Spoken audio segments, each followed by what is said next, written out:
ele, mas é uma pessoa muito expressiva, é uma pessoa que tem uma presença bastante significativa nesse caminho. Agora há pouco estávamos falando sobre a sociedade, a mudança de convivência, né? Uma convivência que não seja de exploração, que não seja de disputa, e sim que seja de partilha, que seja de simbiose, e a comunhão de pensamentos, de ideologias, ela é condição fundamental para que esse novo mundo possa cada vez se caracterizar melhor. E todos os movimentos ecumênicos, como está no próprio discurso de Jesus, dizendo que a mesa está servida para todos, muita gente se esquece disso, né? Mas a mesa está servida para todos.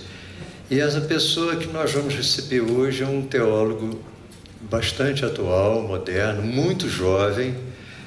É uma pessoa que é pós-graduada em Heidegger. É uma pessoa que segue o pensamento do nosso grande amigo, pastor Neemias Marien, que me lembrou agora, Valdemar Falcão me recordou que Hermógenes chamava o Neemias de um cristão sem fronteiras. E o Mazinho, o Valdemar,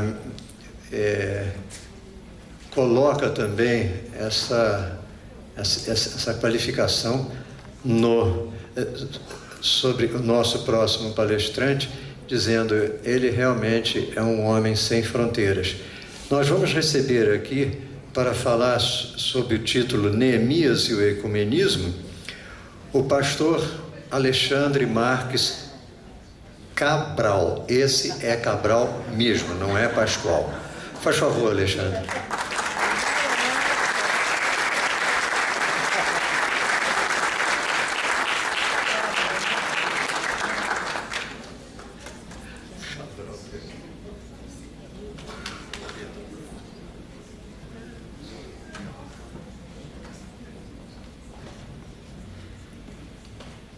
Depois de ter trabalhado quase 10 anos ininterruptos com o pastor Neemias Marien, eu estava preparando um livro sobre a vida dele e fiz uma pergunta quando ele já estava bem senil, a doença já estava avançando, ele morre com câncer, depois de uma operação também de hidrocefalia, com 3 hérnias de disco. E eu perguntei a ele assim, qual texto da Bíblia, qual texto traduz inteiramente a sua mensagem? Ele disse, eu adoro o Sermão do Monte, como Mahatma Gandhi, mas o que traduz toda a minha proposta foi psicografado por Paulo Apóstolo e diz assim, ainda que eu fale a língua dos homens e dos anjos, se eu não tiver amor, serei como metal que soa ou como símbolo que retine. Ainda que eu conheça todos os mistérios e toda a ciência e tenha tamanha fé ao ponto de transportar os montes, se eu não tiver amor, eu nada serei. Ainda que eu distribua todos os meus bens entre os pobres e entregue o próprio corpo para ser queimado, se eu não tiver amor, nada disso me aproveitará. Porque o amor é paciente, ele é benigno, não arde em ciúmes, não se ufana e não se ensoberbece, não se conduz inconvenientemente, não busca o próprio interesse, não se exaspera, não se ressente do mal, não se alegra com a injustiça, mas regozija-se com a verdade. Tudo sofre, tudo crê, tudo espera e tudo suporta. O amor jamais acaba, e havendo profecias, desaparecerão, havendo línguas, cessarão, havendo ciência, passará, porque em parte conhecemos, em parte profetizamos. Porém, quando vier o que é perfeito, o que hoje é em parte, então será aniquilado. Quando eu era criança, falava, pensava e sentia como criança. Porém, ao tornar-me homem, deixei de lado as coisas próprias de criança. Agora eu vejo como num espelho. Por isso eu vejo obscuramente. Então um dia eu verei face a face. Agora conheço em parte, então conhecerei, como também sou conhecido. Porque agora, pois, permanecem juntos a fé, a esperança e o amor. E ele terminou dizendo, a única mensagem que orienta a minha proposta é o amor sem interesses e sem finalidade nenhuma para além dele mesmo. Eu penso, depois de caminhar tanto tempo, comecei com quase 19 anos, eu fui até a morte do Neemias e fui o último a falar com ele no Instituto Nacional do Câncer, no Rio de Janeiro, quando ele ainda estava consciente, porque no dia seguinte ele ficou inconsciente. Eu fui visitá-lo, logo depois ele faleceu, ou desencarnou, mas para mim morreu, porque eu não pensei na partida dele para o outro lado, mas da minha ficada neste lugar sem a presença dele. Talvez por cegueira, porque o nosso amor às vezes ressuscita na memória a vida daqueles que se eternizaram em nós. Mas eu fiquei pensando se realmente ele deu conta dessa proposta. E pelo que eu entendo, eu acho que ele viveu de maneira tão íntegra e tão intensa a esperança e a experiência do amor, que fez com que cada momento para ele fosse sempre um salto qualitativo em direção a um outro. E ele foi uma espécie de mensageiro do inusitado. Eu vivia ao lado dele todas as semanas, às vezes todos os dias quando estava no seminário. Eu estudei em 2 seminários, um católico e um protestante, porque eu sou um pastor recalcado, que eu queria ser padre, e na verdade, olha, o bicho está aqui, depois eu vou pedir a bênção para o Dom Jaime. Mas depois eu fui pastor, porque conheci o Neemias no grupo interreligioso e ele me seduziu. Essa foi o grande pecado dele. Eu acabei sendo pastor e eu não gostava de pastor. Confesso que ainda hoje não me entroso tão bem, porque o Neemias me mostrou que realmente é muito difícil lidar com pastores. Mas eu me lembro que ao lado do Neemias ele tinha essa velocidade de transformação e de anúncio de algo sempre inesperado. Eu me lembro que uma vez eu estava lendo uma obra do filósofo francês Henri Bergson, As Duas Fontes da Moral e da Religião, e o pensador francês diz que os místicos são seres sempre em transformação, porque eles são movidos pelo amor. E o amor identifica a experiência humana mais radical com a dimensão mais radical da própria vida. Então ele diz que assim como a vida é uma torrente transformadora, que gera multiplicidade, ao mesmo tempo unidade, ele diz que os místicos são sempre assim. São sempre plurais, se transformam a cada momento, mas geram unidade onde vão passando. O Neemias tinha isso, muito plural.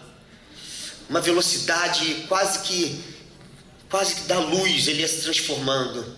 E ao mesmo tempo ia gerando unidades, ia criando laços, ia gerando amorosidade onde o seu rastro assim se manifestava. E eu ficava sempre com muita pulga na orelha. Ele começa dizendo o que disse e achava que ele era um amante da contradição, e comecei a ver que realmente ele gostava de gerar contradições, não por causa da contradição em si, mas por causa da inovação, que os novos horizontes iam surgindo ao longo dos seus passos.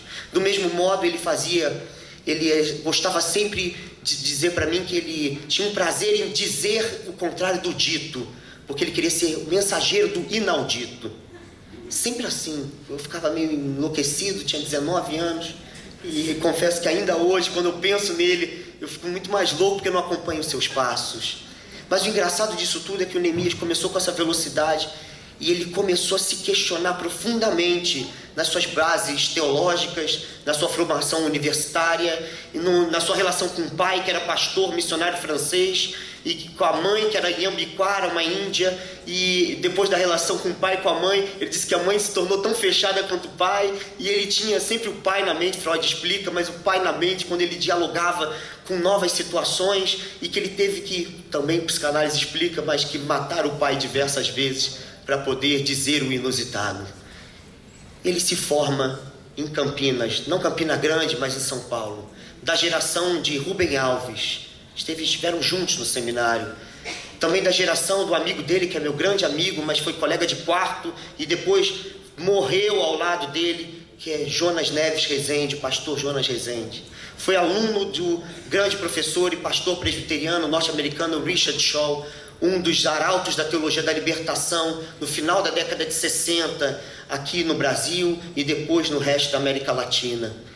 Mas ele dizia que quando ele começou a estudar e ver os teólogos que iam lançando sementes novas, ele começou a ter que desconstruir profundamente os laços da infância e a doutrina rígida calvinista, o moralismo protestante presbiteriano, a força da catequese que prende a liberdade humana, no caso não católica, mas sobretudo presbiteriana, com a sua escola dominical, onde as crianças aprendem desde 2 anos, com músicas que dizem que os olhos de Deus estão em todo lugar.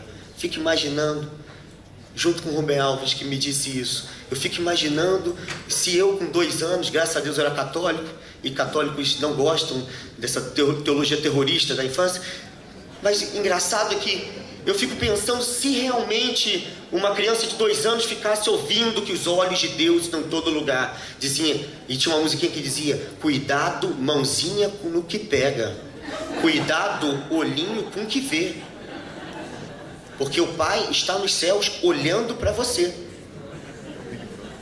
Olha, o Rubem Alves dizia em 1999, numa revista que já acabou, Tempo e Presença, que ele conhecia muito a Deus quando ele era analfabeto, mas quando ele foi para a escola bíblica dominical, e a primeira vez que a professora definiu Deus como aquele ser supremo, onipresente, onisciente, criador de todas as coisas, infinito, ele disse que começou a olhar para os lados e falar, ele está me vendo, ele está me vendo, ele está me vendo. E ele sentiu um terror tão grande que quando ele foi adoecendo, e quando ele se tornou pastor e começou a estudar, foi para Princeton e se doutorou lá, tirou a menor nota da tese de doutorado, porque a tese dele, Theology of Human Hope, ia ser Teologia da Libertação, ele botou Teologia da Esperança Humana, quase zeraram ele, porque não entrava no dogmatismo do presbiterianismo do sul dos Estados Unidos. Ele disse que quando ele chegou lá na frente, ele começou a ver que ele pedia a Deus para ser analfabeto,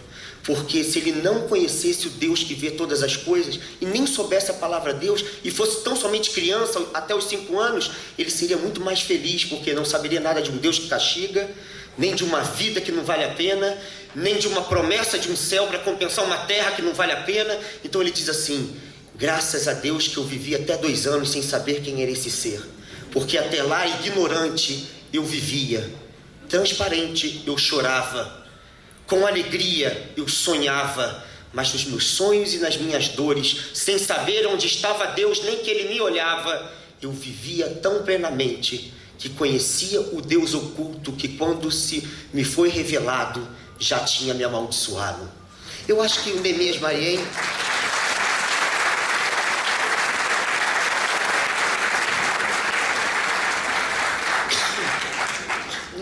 teve que enfrentar isso.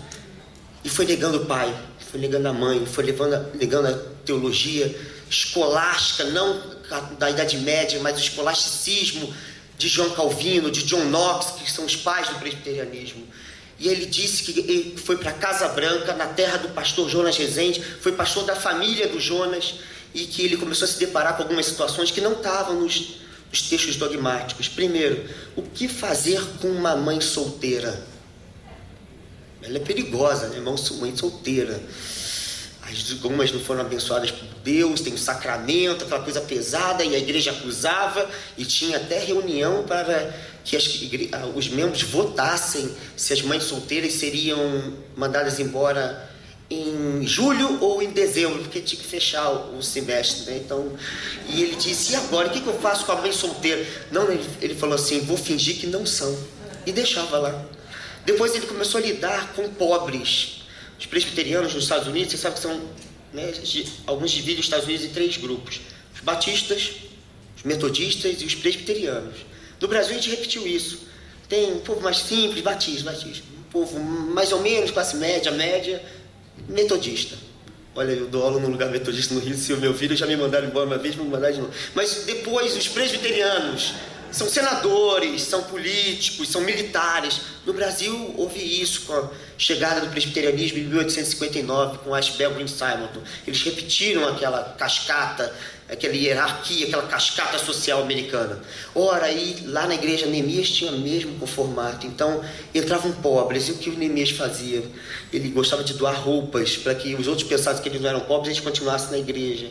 E depois os padres começram a gostar dele. E os presbiterianos eram chamados, junto com batistas, assembleianos e metodistas, de os Bíblia, porque ficavam de Bíblia debaixo do braço, tipo a Rexona, andavam com Bíblia debaixo do braço e decoravam aqueles versinhos. E as pessoas ficavam, eles sabem mais Bíblia, os católicos sabem Bíblia, mas eles sabem Bíblia. E os padres gostavam porque ele falava bem da igreja católica, então ele começou a dialogar com os padres e os membros não gostavam. E aí ele começou a falar um verso que ele morreu dizendo, que é do Evangelho de João: aquele que vem a mim, de maneira nenhuma eu o lançarei fora. Foi vereador da cidade, foi para o Rio de Janeiro a convite, na década de 60, de Benjamin Moraes, que era um pastor muito famoso na época, se tornou pastor oficial lá em Copacabana da igreja, começou a ter problemas por causa de questões ecumênicas, foi eleito pastor da Bíblia por causa do programa do J. Silvestre, O Céu é Limite, exaurindo todas as perguntas acerca da Bíblia na época, e o nome dele foi crescendo. Começaram a entrar umbandistas na igreja. Umbandista, né, para protestante é uma coisa Exu, né, diabo, faz mal, vai para o inferno, essas coisas vocês conhecem. Ele deixava lá, falou, não, deixa fazer parte, traz Exu, traz Zé Pilintra, traz todo mundo aqui. Mas começou a ter problema, foi expulso, óbvio. Mas antes de ser expulso, ele enfrentou um outro problema: familiares de suicidas. Religiões não gostam de suicidas, não gostam. E mais ainda, Lutero, no século XVI, ele teve